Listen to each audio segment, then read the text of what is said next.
आइए फ्रेंड्स, आज हम रिव्यू करेंगे Mahindra Thar and this is my first ownership experience. करीबन मुझे 1 महीना होने वाला है और आज हम शेयर करेंगे मी बिफोर बाइंग महिंद्रा थार। तो एक लिस्ट थी, क्वेश्चंस थे, डाउट्स थे, पूरी एक चिट्ठी थी, लेनी चाहिए नहीं लेनी चाहिए। और अब लेने के 1 महीने के बाद एक और पर्ची है जिस पे उस सब के आंसर्स हैं। तो ये सब डिस्कस करेंगे, अपना पर्सनल एक्सपीरियंस। तो गाड़ी तो पहले दिन से मुझे पसंद थी, पहले दिन के बचपन से ही पसंद थी, चाहे पुरानी थार हो। मतलब जीप है यार, जीप का अलग ही क्रेज़ होता है। वो जो आती थी ना एकदम वीडियोस वगैरह जिसमें आगे का शीशा भी गिरा होता था और पीछे से पूरी कन्वर्टेबल, तो अलग ही चार्म होता था इन गाड़ियों का। तो ठीक है भाई, ये वाला मॉडल, पुराने वाला मॉडल मैंने चलाया था, बट वो बिल्कुल मुझे समझ नहीं आया ड्राइव को देखते हुए उसकी। तो बहुत हार्ड ड्राइव थी, इतना भारी इंजन बट फिर भी पिकअप नहीं। तो दैट वाज टोटली वेस्ट। और हमारी कहाँ 4x4 चलती है, हमने तो सड़क पे ही चलानी है टॉरे के लिए। तो ठीक है, उसके बाद ये आई भाई। अब ये आई तो इसकी लुक बहुत ही धाकड़, लुक भी धाकड़, और सेकेंडली ऑटोमेटिक दे रहे हैं। इंटीरियर देखे तो वो भी बहुत ही बढ़िया। पुरानी वाली तो ऐसे लगता था अंदर से ट्रैक्टर के इंटीरियर हैं। मतलब इस और उस गाड़ी का कोई कंपैरिजन ही नहीं है। तो ये तो मुझे एक लुक में पसंद आ गई थी और 1 साल से मैंने शोर मचा दिया था घर पे कि लो भाई ये। बट वही डाउट्स थे, मुझे खुद को डाउट थे कि हाँ 17-18 लाख रुपए की गाड़ी है तो स्पेंड करने चाहिए नहीं करनी चाहिए, प्रैक्टिकल ना नहीं हुई तो क्या होगा, और ऊपर से कंफर्टेबल ना हुई तो क्या होगा, लॉन्ग जर्नीज पे चल पाएगी नहीं चल पाएगी। कि ठीक है, if we have a primary car वो ओके है, कभी 2 गाड़ियों की भी ज़रूरत पड़ती है बाहर जाने के लिए, तो इतना तो कम से कम कर दे ये। तो ठीक है, शोरूम जाने का प्लान बना कि चलो देख के आते हैं है क्या चीज़। पता भी था वेटिंग चल रही है, साल की वेटिंग है। पहली बात तो 6 महीने यही सोचते निकल गए कि साल की वेटिंग है। और मैं अपने सारे व्यूअर्स को ये ज़रूर बताना चाहूँगा कि ये पेट्रोल ऑटोमेटिक है और अब पेट्रोल पे वेटिंग पीरियड बहुत ही कम हो गया है। मुझे ये गाड़ी 7 दिन में मिल गई। कोई प्रीमियम नहीं, कोई एसेसरीज़ का चक्कर नहीं, कुछ नहीं। मतलब जो लोग महिंद्रा थार लेने की सोच रहे हैं या पूछ चुके हैं ऑलरेडी, तो उन्हें पता होगा कि ऊपर से 1 लाख रुपए की 80,000 रुपये की एसेसरीज़ लगवानी कंपलसरी है। बट ऐसा कुछ मेरे केस में बिल्कुल नहीं हुआ। पेट्रोल ऑटोमेटिक हर शोरूम पे अवेलेबल थी, कोई ना कोई कलर, और मुझे स्पेसिफिकली ब्लैक चाहिए था। और जहाँ से मैंने ली गाड़ी तो स्टाफ वॉज वेरी कर्टियस। मैं 6-6:30 बजे के आसपास शाम को गया था ड्राइव लेने के लिए, चेक करने के लिए गाड़ी पहली बारी पर्सनली। तो उनके पास टेस्ट ड्राइव के लिए तो कोई गाड़ी नहीं थी, बट उन्होंने फिर कहा कि ये डिस्प्ले में जो खड़ी है हम आपको इसी पे टेस्ट ड्राइव करा देते हैं, you being a serious customer तभी। तो हमने कहा ठीक है सर, हम लेने में इंटरेस्टेड हैं तो आप कराइए। उन्होंने निकलवाई गाड़ी बाहर, और माइंड में था ऑलरेडी कि थोड़ी बहुत तो हार्ड होगी यार, कुछ ना कुछ तो अलग होगा ही होगा। मतलब you can not compare it to our normal sedans and every day use car, कुछ ना कुछ अलग होगा। बट फिर क्या हुआ, बैठे जी गाड़ी में, गाड़ी रिवर्स ली मैंने पहले निकालने के लिए, और स्टीयरिंग इतना लाइट था कि मतलब मैं अपनी छोटी उंगली से स्टीयरिंग क्या, पूरी हर टाइम गाड़ी उसी उंगली से चला लूँ। ये पेट्रोल थी, मैंने डीजल की अभी तक कोई टेस्ट ड्राइव नहीं ली है, मैं अपना पेट्रोल का ही एक्सपीरियंस आपको शेयर कर रहा हूँ। तो उसके बाद बैठे, I am a very very performance oriented बंदा, तो गाड़ी की परफॉर्मेंस मेरे लिए बहुत मैटर करती है।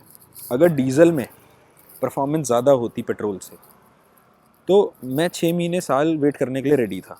बट मैं जिसमें परफॉर्मेंस कम है वो गाड़ी के साथ में जा ही नहीं सकता किसी भी हाल में। तो फिर गाड़ी में बैठे टेस्ट ड्राइव लेनी शुरू करी, और जैसे ही एक्सेलेरेटर पे पैर रखा, पिकअप बहुत अमेजिंग, इंजन एकदम साइलेंट, बिल्कुल ही रिफाइंड। मतलब ये जो इंजन है ना, एम स्टैलियन पेट्रोल इंजन इनका, TGDI, ये समझ लीजिए इंजन का साइज़ घटाने के लिए टेक्नोलॉजी आई है। साइज़ कम में पावर ज़्यादा। जो 6 सिलेंडर पुराने इंजन काम करते थे वो 4 सिलेंडर में पावर और पुल देते हैं। तो और यही सेम इंजन इनका XUV 700 में भी आता है, उसकी पावर ट्यून्ड थोड़ी सी ज़्यादा है इससे, बट ये अपने साइज़ के हिसाब से बहुत ही अमेजिंग पिकअप, बहुत ही अमेजिंग परफॉर्मेंस। मतलब फर्स्ट गियर, सेकंड गियर में पिकअप और थर्ड गियर में पूरी खिंचती चली जाएगी।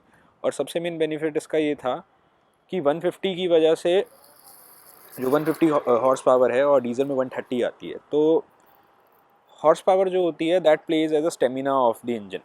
तो अगर स्टेमिना ज़्यादा रहेगा तो पुल जितना भी हो एक टाइम के बाद थक जाएगा। डीजल और पेट्रोल का पुल टॉर्क अच्छा है, बट अगर आप इन दोनों की रेस लगवाएंगे तो एंड तक यही सबसे पहले पहुंचेगी, और वही हुआ। और इंजन बहुत रिफाइंड है इसका, तो 15-20 मिनट की टेस्ट ड्राइव के बाद मुझे तो ऐसे लग रहा था कि बलिनो से भी हल्की गाड़ी चला रहा हूँ मैं। एक उसकी हाइट थी जो मेरे को रियलाइज़ करा रही थी बार बार कि नहीं मैं थार में हूँ, और हाइट तो इसकी इतनी अप है मेरे हिसाब से फॉर्च्यूनर से भी कुछ फालतू ही है हाइट वाइज, और सीटिंग पोजीशन अमेजिंग है। आपको जीप कंपास की तो छत पूरी नज़र आती है इसके ऊपर बैठ के, इसके अंदर बैठ के, आई एम सॉरी। तो इतने में मैं पूरा कन्विंस हो चुका था कि गाड़ी का पुरानी गाड़ी से, पुरानी जनरेशन से कोई कंपैरिजन नहीं है, और लाइट एकदम, कंफर्ट वाइज एकदम ओके, कोई गड्ढे गुड्डे कुछ नहीं पता लगता इस गाड़ी को, और एकदम स्टेबल राइड थी। मतलब मैं रोज़ सिटी में चला सकता हूँ इस गाड़ी को, और हाईवे पे भी जा सकता हूँ, कोई दिक्कत नहीं है एट ऑल। और 1 महीने के एक्सपीरियंस के बाद मैं बहुत सेटिस्फाइड हूँ गाड़ी से। हर चीज़ इसकी बढ़िया है। मतलब लोग देखते हैं, आप बचपन से जीप का सपना होता है वो पूरा हो गया। एकदम ही डिफरेंट गाड़ी है, रॉ फील है, बढ़िया एकदम। और इंटीरियर सब कुछ ओके रिपोर्ट है एकदम, क्वालिटी एकदम ओके है। हाँ है हार्ड प्लास्टिक की, बट हार्ड प्लास्टिक में भी क्वालिटी आपको चीप नहीं लगेगी, रगड़ लगेगी। अभी हम इंटीरियर में बैठेंगे तो इंटीरियर की बात करेंगे, उससे पहले हम इसके एक्सटीरियर के पॉइंट्स वगैरह डिस्कस कर लेते हैं सारे। और ये महिंद्रा थार का फ्रंट लुक हो गया। ये हेडलाइट्स जो हैं ये मैंने बाहर से आफ्टर मार्केट करवाई हैं। पता नहीं, कंपनी को थोड़ा तो बेटर हेडलाइट्स देनी चाहिए कंपनी से, वो हेलोजन लैंप वाली ही आती हैं। बट ठीक है, जिनको एकदम ही रॉ और रगड फील की लुक है तो उनके लिए बहुत बढ़िया है, वो भी अपनी जगह है, that has a style. Fog lamp हो गए, उसके बाद आपका ये बोनट हो गया। ये बोनट के जो ये हैं क्लैंप कहोगे क्या कहोगे, तो ये सब बहुत ही इसको फील देती हैं इस चीज़ में। और ये थार की बैचिंग है, बढ़िया है सब कुछ। मतलब colour combination, styling, everything is okay, कुछ भी ऑड नहीं लगता। मतलब मुझे पर्सनली तो लगता ही नहीं इसमें और क्या करेंगे, ठीक है। उसके बाद हम टायर की बात करते हैं। 18 इंचेस टायर हैं सीएट के। तो मैं उन लोगों को ये ज़रूर बताना चाहूँगा कि जो कंपनी ये टायर देती हैं, तो this is made for on road end of road, जहाँ पे दोनों जगह काम कर पाए। अगर आप बाहर से लो प्रोफाइल टायर्स वगैरह कराते हैं तो इस चीज़ का ज़रूर ध्यान रखें कि टायर की जो प्रोफाइल है, जो ये थ्रेड वर्क होता है सारा टायर में, ये इसको ऑफ रोडिंग में मदद करता है। तो गाड़ी की मैकेनिक्स जितने मर्जी बढ़िया हो जाएं, अगर टायर उसके अकॉर्डिंग नहीं है तो ऑफ रोडिंग में आपका ये ढंग से साथ नहीं दे पाएगी। तो टायर, मुझे एलॉय का डिज़ाइन सब कुछ ओके लगता है। मुझे बिल्कुल नहीं लगा इसमें कुछ चेंज कराने की ज़रूरत है। और उसके बाद बस एक ही कमी है एक्सटीरियर में, ये जो फ्यूल लिड देख रहे हैं ये चाबी से खुलता है, और इसके लिए आपको, अभी सर्दी का मौसम है तो मुझे इतना फ़र्क नहीं पड़ रहा उतर के करने में भी, बट गर्मियों में जब गाड़ी का इंजन ऑफ होगा और निकल के आना पड़ेगा, हो सकता है एक और चाबी रखनी पड़े हमेशा साथ में कि इंजन ऑफ ना करना पड़े। अब रियर की बात करें तो वही एंटीक लुक, जीप वाली सॉलिड टायर पीछे लटक रहा है। मतलब यार ये चार्म ही अलग है इस चीज़ का। मतलब कोई गाड़ी आपको इस सेगमेंट का, मतलब इसके बाद जीप रैंगलर ही है जो आपको ये फील दे सकती है, और कोई गाड़ी नहीं दे सकती। दिस इज़ मतलब one of a kind. Thar की बैजिंग हो गई, और ये अलॉय पीछे टंगा हुआ है। आइए खोल के देखें बूट। सबसे बड़ा ड्रॉबैक जो इस गाड़ी में है वो इसका बूट है, बूट स्पेस है इनफैक्ट। तो बूट स्पेस में तो बिल्कुल जगह है ही नहीं। आप ये लगा लीजिए, अगर आप practically this car is a 2 seater for long journeys. मतलब 2 सीटर इसलिए क्योंकि पीछे सामान कितना, 2 बंदों का आएगा मुश्किल से, दो मीडियम साइज़ बैग आ जाएंगे ज़्यादा से ज़्यादा, इससे ज़्यादा कुछ नहीं आ सकता। तो ये एक डिसअपॉइंटमेंट है। और बाकी आप थ्रेड सुन रहे हैं डोर का, इतना हैवी है ये, बहुत ही लाइटली मैंने पुश करा है उसको अभी, और बहुत ही बढ़िया है। अब हम इंटीरियर में जाएंगे और सारे पॉइंट्स डिस्कस करेंगे। बहुत सारे पॉइंट्स हैं अभी भी इंटीरियर से रिलेटेड, परफॉर्मेंस से रिलेटेड, गाड़ी चलती कैसी है, एवरेज कैसी है, और इंफोटेनमेंट कैसा है, एसी कैसा है, अंदर की लुक एंड फील, सब कुछ डिस्कस करते हैं। आइए अंदर चलते हैं। और हाँ, गाड़ी की हाइट है, मतलब आई एम 5'9", तो बिना फुट स्टेप के कंफर्टेबल नहीं रहता। और इसमें एक और चीज़ आपको मैं ज़रूर बताना चाहूँगा, जो इसकी सीट है, क्वालिटी इज़ अमेजिंग। फैब्रिक और लेदराइट का बहुत ही गुड मतलब कि वो है, ब्लेंड है। स्टिचिंग विचिंग हो रखी है पूरी, आपको बढ़िया गाड़ी की फील देगी। बिल्कुल इसमें आपको फील नहीं होगा कि आप किसी भी सस्ती गाड़ी में बैठे हो। हाँ, और फुट रेस्ट के बिना पैर रखे आप पूरा चढ़ नहीं पाओगे।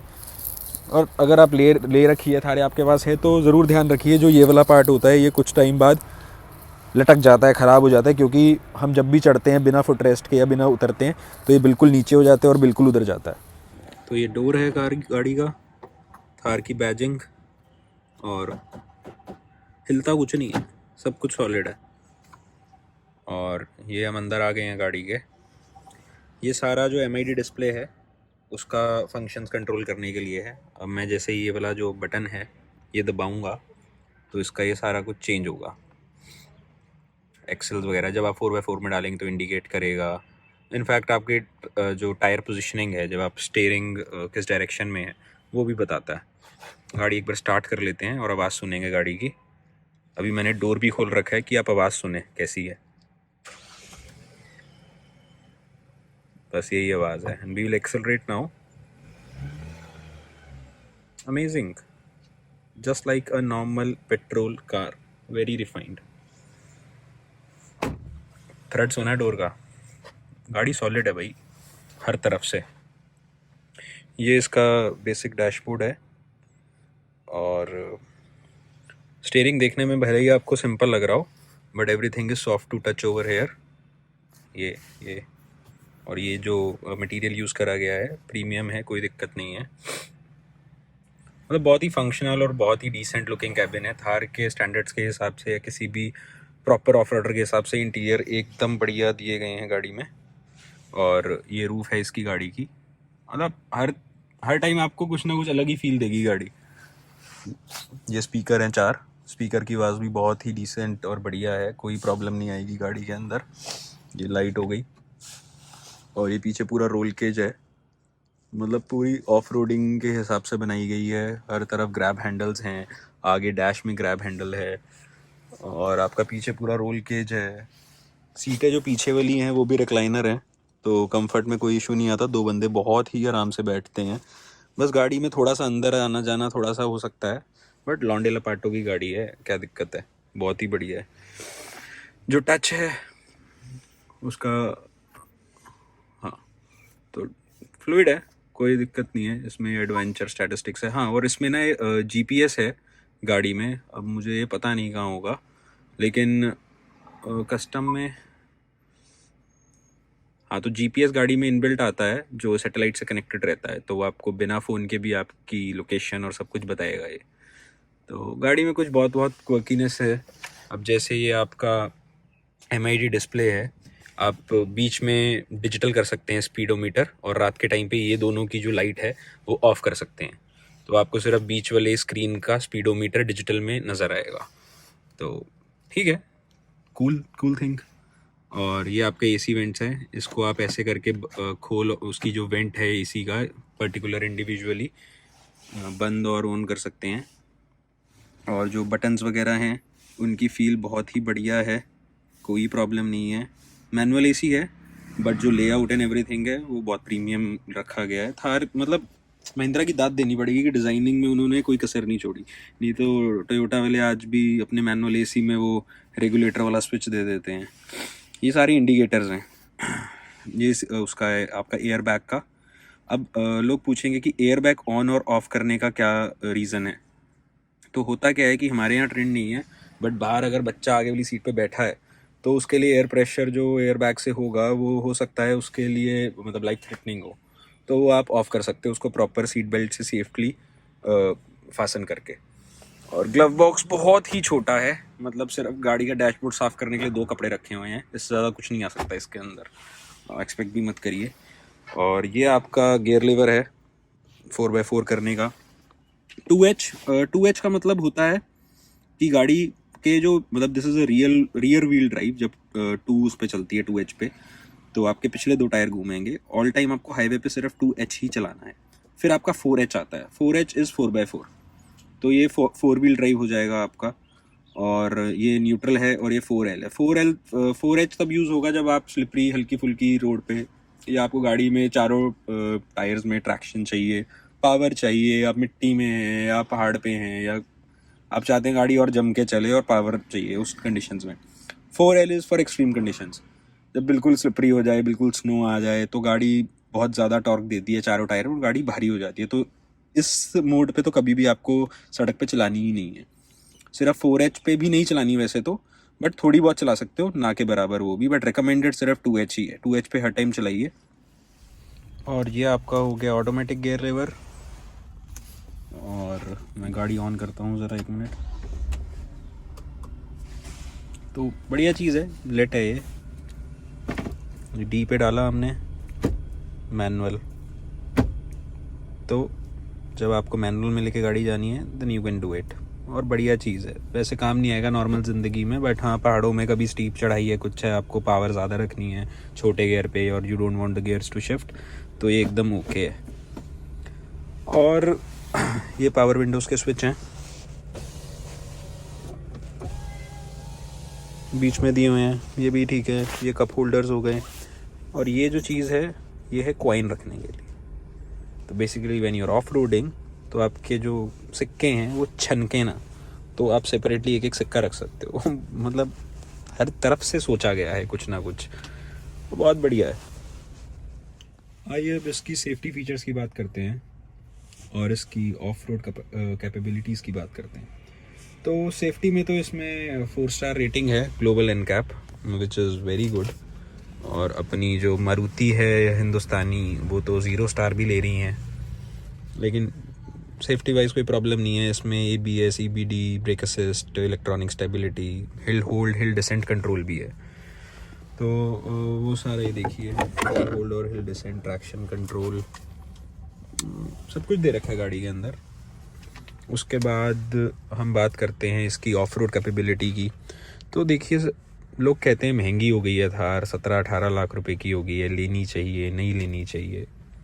अगर आपके पास प्राइमरी गाड़ी है अंदर बाहर आने जाने के लिए, फैमिली के लिए, कि आप एक फैमिली बैठ के उसमें हर जगह जा सकते हैं, तो अपनी सेकंड कार बेझिझक होके लीजिए। सिटी में कोई प्रॉब्लम नहीं होगी। हाईवे पे इसलिए मैं बोल रहा हूँ क्योंकि जब आप 2 बंदे बैठेंगे तो सामान तब तो ओके है, आ जाएगा पिछली सीटों पे। 4 बंदों का सामान नहीं आएगा, तो आपको एक प्राइमरी गाड़ी की नीड तब रहेगी। ये 1-2 चीज़ें जो इसमें इम्प्रैक्टिकल हैं। बाकी सिटी में चलाने के लिए 2 बंदों ने बैठ के जाना है हाईवे पे, या 4 ने भी बैठ के जाना है, कोई प्रॉब्लम नहीं है। बट सामान दूसरी गाड़ी में आएगा जब आप 2-3 गाड़ियाँ ट्रैवल कर रही हैं लगातार इकट्ठे। तो सेफ्टी की तो बात हो गई। गाड़ी सॉलिड है, मेटल शीट, चद्दर वद्दर, गाड़ी की डोर वोर सब कुछ बहुत सॉलिड है, आपको बहुत सेफ़ लगेगा गाड़ी में बैठ के। और बाकी सारे जो टेक्निकल सेफ्टी पॉइंट्स होते हैं वो महिंद्रा ने कवर कर रखे हैं अपनी गाड़ी में। और सबसे जो इसकी खूबी है, 4x4 कहीं भी ले जाओ, जहाँ सड़क नहीं जाती वहाँ भी ले जाओ, कोई प्रॉब्लम नहीं है इस गाड़ी के अंदर। और सबसे मेन है कि 17-18 लाख की लोग गाड़ी बोलते हैं महंगी है, ये है वो है, लेकिन कोई दिक्कत नहीं है। गाड़ी में बहुत सामान डाला है उन्होंने। ऑफ रोडिंग के लिए डिफरेंशियल लॉक डाला है, 4x4 डाला है। मतलब 4-4, 5-5 लाख तो सिर्फ इन चीज़ों के मॉडल में ही फ़र्क हो जाता है बड़ी गाड़ियों के, तो आप समझ रहे हैं। और इवन की डिफरेंशियल लॉक पीछे है, आगे डिफरेंशियल नहीं है, वो ब्रेक असिस्ट है। तो डिफरेंशियल लॉक आपका बेसिकली क्या करता है कि अगर एक टायर फंस गया है और दूसरे टायर स्लिप मार रहा है, तो उसको रोक के, जो स्लिप मार रहा है कि पावर वेस्ट ना हो, वो फंसे हुए टायर पे सारी पावर डाइवर्ट कर देता है। ये ऑटोमेटिकली होता है। और ये मैकेनिकल पीछे वाले एक्सल के लिए है, और आगे वाले एक्सल के लिए ये ब्रेक अप्लाई होके होता है, वो भी ऑटोमेटिक होता है। तो ये सारी चीज़ें देने के लिए पैसा लगता है, कॉस्ट लगती है, जो इन्होंने अपनी गाड़ी में डाली है।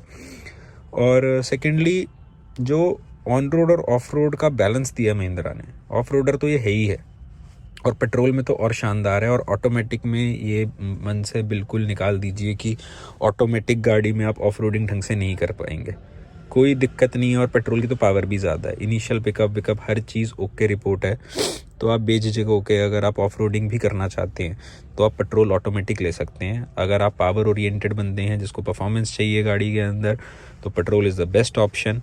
सिर्फ और सिर्फ पेट्रोल का एक ही ड्रॉबैक है, उसकी माइलेज, जो कम से कम 3 से 3.5 किलोमीटर का फ़र्क रहेगा डीजल और पेट्रोल की एवरेज में। बट आपकी रनिंग अगर 700-800 किलोमीटर महीने की रहनी है, जो मेरे केस में इससे ज़्यादा नहीं जाएगी, तो मैं बहुत सेटिस्फाइड हूँ पेट्रोल लेके। जो मेरी, अगर मैं डीज़ल लेता आज की डेट में प्रीमियम देता डीजल पे 80,000 लाख रुपए, उसके बाद 50,000 रुपये का वैसे ही फ़र्क है ऑन रोड पेट्रोल और डीजल के प्राइसेस में। तो 1.5 लाख का फ़र्क कवर अप करने में मुझे 800 किलोमीटर के हिसाब से भी एवरेज लगाऊंगा तो 4 साल निकल जाएंगे। तो शौकीन बंदों की गाड़ी है, इतना सोचोगे तो थार थोड़ी लोगे। तो वेटिंग पीरियड को स्किप करिए। गाड़ी अगर चलनी है तो बात अलग है, अगर आपको पता है 700-800 से ऊपर नहीं जानी तो आज ही अपना शौक़ पूरा करो, थार लेके आओ, पेट्रोल ऑटोमेटिक लेके आओ, रिफाइंड, साइलेंट, कंफर्टेबल, स्टीयरिंग एकदम मक्खन, कोई दिक्कत नहीं है गाड़ी में। आप हर रोज़, इनफैक्ट गाड़ी लेने के बाद कहोगे मुझे और कोई गाड़ी निकालनी ही नहीं है, यही चलानी है। फील ही अलग है, पार्किंग में भी खड़ी होगी तो आते जाते ऐसे लगेगा कि वाह मज़ा आ गया। तो मेरा तो पेट्रोल लेने का रीज़न था, सबसे पहले खुद ही मुझे प्रेफर्ड पेट्रोल थी कि परफॉर्मेंस अच्छी है, सब कुछ बढ़िया है, साइलेंट है। और सेकंड जो था कि वेटिंग पीरियड की कोई ज़रूरत नहीं है, ना कोई प्रीमियम देना, ना कोई एसेसरी लगवानी, और मुझे एसेसरीज़ बिल्कुल पसंद नहीं है गाड़ी में, स्पेशली थार में। जो कंपनी ने बना के दिया है वो एकदम okay, I am totally satisfied with it. और अब ये तो हो गई सारी हमारी पॉजिटिव्स की बात। अब कुछ ना कुछ तो कमियां रहेंगी। अब कमियां ऐसी हैं कि सबसे पहले तो जब आप सड़क पे चल रहे होगे 60-70-80 पे, तो बीच बीच में हल्की हल्की टायर, क्योंकि ऑफ रोड के हिसाब से तो हल्की एकदम माइन्यूट सी आवाज़ आती है टायर में से, जब बिल्कुल गाने वाने सब बंद हो कि हाँ गाड़ी चल रही है, वो आपको फील होगा कि हल्की सी नॉइज़ टायरों में से आ रही है। ये आप हल्का सा भी म्यूज़िक 10 पे भी चलाओगे तो वो आप इग्नोर कर सकते हो, इतनी कोई ख़ास चीज़ नहीं है। उसके बाद अगर आप एकदम ही सेडान से कंपेयर करो तो उतनी कंफर्टेबल राइड नहीं है, थोड़ा थोड़ा ऐसा रहेगा कि हल्का हल्का गाड़ी बहुत ही हल्की हल्की हिल रही है, जैसे अभी मेरा कैमरा हिल रहा है ना, बस समझ लीजिए इतना हिलना थोड़ा सा है गाड़ी में, बट आपको परेशान नहीं करेगा, थकाएगा नहीं। मैंने 2-2.5 घंटे लगातार चलाई है गाड़ी, कोई ऐसी प्रॉब्लम नहीं आई। उस पर ध्यान दोगे तो लगेगा हाँ हिल रहे हैं, बट ऐसा कुछ दिक्कत नहीं है, बॉडी रोल वगैरह नहीं है गाड़ी में कुछ अजीब सा, बिल्कुल ठीक है, स्टेबल चलती है। हाई स्पीड 120-125 तक चलाई है मैंने, कोई दिक्कत नहीं हुई, आराम से कैच करती है स्पीड। बूट स्पेस मेजर मैंने आपको पहले ही बताया, वो तो है ही नहीं इस गाड़ी के अंदर, मतलब ना के बराबर है। मतलब अगर मैं शॉपिंग भी करने जा रहा हूँ, मेरे हाथ में 4 थैले हैं, तो एक के ऊपर एक रख के वो मतलब 2 एक तरफ रखूँगा तो बूट स्पेस में बस वही आएंगे और कुछ नहीं आएगा। फ्यूल लिड की एक प्रॉब्लम है जो मैंने आपको पहले बता दी है कि वो बाहर उतर के करना पड़ता है। देखो बाहर से एसेसरी आती है, उसमें वायरिंग डालेंगे, वो कैमरा भी नहीं देती थार, सबसे बड़ा ड्रॉबैक है कंपनी का कि कैमरा देना चाहिए इस पॉइंट में गाड़ी में, सस्ता सा होता है, उसके लिए कोई खास कॉस्ट नहीं होती है। और क्या कहते हैं, बाकी सब ठीक है। दरवाज़ा थोड़ा ज़ोर से बंद करना पड़ता है, मतलब मैं दिखाता हूँ आपको, ये देखिए बिना चढ़े तो उतर ही नहीं सकते। अब दरवाज़ा मैं नॉर्मल बंद करूँगा ना, ये हो गया, होता नहीं है इतने आसानी से। नॉर्मली आप बंद करोगे ना तो ये अटक जाता है, मतलब ऐसा होता है कि अभी बाई चांस हो रहा है, इतने पे आके रुक जाएगा, मतलब ये देख रहे हो ना, इतना सा ऐसे रह जाएगा, हो जाता है बीच में, फिर आपको दोबारा निकाल के ठक करके बंद करना पड़ेगा। तो ये थोड़ा सा है एक, पता नहीं है क्यों है, मतलब मुझे समझ नहीं आया। और एक मुझे जो फील हुई चीज़ गाड़ी के चलाने में, वो थी इसकी ब्रेक थोड़ी अंदर लगती है, थोड़ी बीच में बाउंसी फील होती है। महिंद्रा वालों को कॉल आया था खुद ही कि सर्विस के लिए जब आप आओगे कब आओगे, तो उन्होंने मुझे कहा कि खुद कांटेक्ट आप बताइए, गाड़ी उठवा लेंगे, कर लेंगे सर्विस, मुझे लग रहा है बढ़िया ही रहेगी महिंद्रा की, कोई दिक्कत नहीं आने वाली। तो उनको मैंने इशू बोला तो वो कह रहे आप सर्विस पे लाएंगे 1000 किलोमीटर पे तो हम आपको रिजॉल्व करा देंगे। अब आप ये चेक कर लीजिए कि ब्रेक में ये टेक्निकल फॉल्ट है, पीछे से ही आता है, क्योंकि मेरा अभी तक चेक नहीं हुआ है, इसके बारे में आपको अपडेट ज़रूर करूँगा। और बस यही है मेन इसके नेगेटिव्स वगैरह, और कुछ खास ऐसा कुछ नहीं है। बाकी नेगेटिव्स ढूंढने पे तो हर गाड़ी में कुछ ना कुछ तो ज़रूर निकल आएगा, उसके बिना गाड़ी बन नहीं सकती, कोई भी चीज़ नहीं बन सकती, कुछ ना कुछ तो ऐप रहेगा ही रहेगा हर चीज़ में। बाकी ऑफ रोड बढ़िया है, मैंने करी नहीं है खैर। बाकी जो सामान दे रखे हैं इन्होंने ऑफ रोडिंग के लिए अंदर डाल रखा है मैकेनिकली, वो बहुत बढ़िया डाल रखा है, और सेफ्टी वेफ्टी सब बढ़िया है।